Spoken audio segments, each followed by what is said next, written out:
প্রিয় দর্শক, আজকে রান্না করব ডাল। এই যে প্রথমেই আছে ডাল নিয়েছি, ডাল রান্না করব।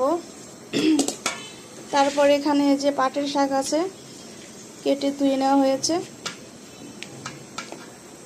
পাট শাক কার কার পছন্দ কমেন্টস করে জানাবেন।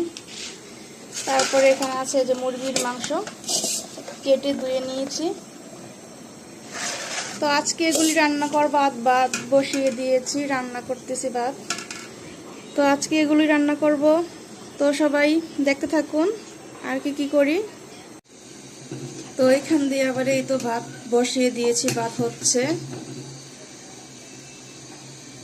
ভাত রান্না করা শেষ হলে আবার শাক রান্না করব, মুরগির মাংস আর ডাল। তো সারাদিনের এই তো কাজকর্ম এগুলোই। তো দেখতে থাকুন বন্ধুরা। তো এদিক দিয়ে যে ডাল বসিয়ে দিলাম, ডাল হচ্ছে। তো ডাল হতে হতে বাকি কাজগুলো করে নিচ্ছি। তো মুরগির মাংস রান্না করব, ফ্রিজ থেকে দেখি আদা রসুনটা বের করে নিই। তো এই তো আদা রসুন নামিয়ে নিচ্ছি।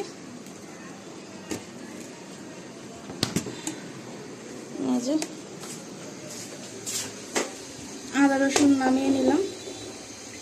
এগুলো আগে ব্লেন্ড করে রেখেছিলাম, আদা আর রসুন।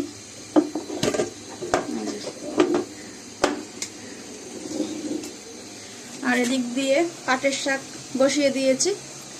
তো হতে থাকুক, তো দেখতে থাকুন আপনারা আর বাকি সারাদিন কি করি। এদিক দিয়ে যে ডাল হচ্ছে, ডালে ধনিয়া পাতা দিয়ে দিচ্ছি। ধনিয়া পাতা দিয়ে জাল উঠিয়ে নিব। তো এই তো মুরগির মাংস ভেজে নিয়েছি, ভেজে রান্না করব।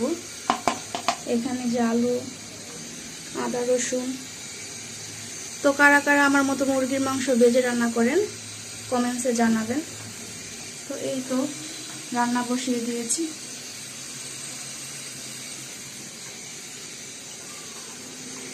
তো দেখতে থাকুন রান্না কিভাবে করতে থাকি। তো রান্না বান্না কিন্তু শেষ করলাম। তো এখন ছেলে নাকি পোলাও খাবে, তো পোলাও বের করলাম। এর আগে বিরিয়ানি রান্না করেছিলাম, তো সেখান থেকে মাংস শেষ, শুধু পোলাওগুলোই আছে। তো ভাবলাম যে এখন এগুলো একটু গরম করে দেই। আর আজকে যেহেতু চিকেন রান্না করেছি, তো সেটা দিয়ে খেতে পারবে আর কি। তো ফ্রাই প্যানে গরম করে নিব।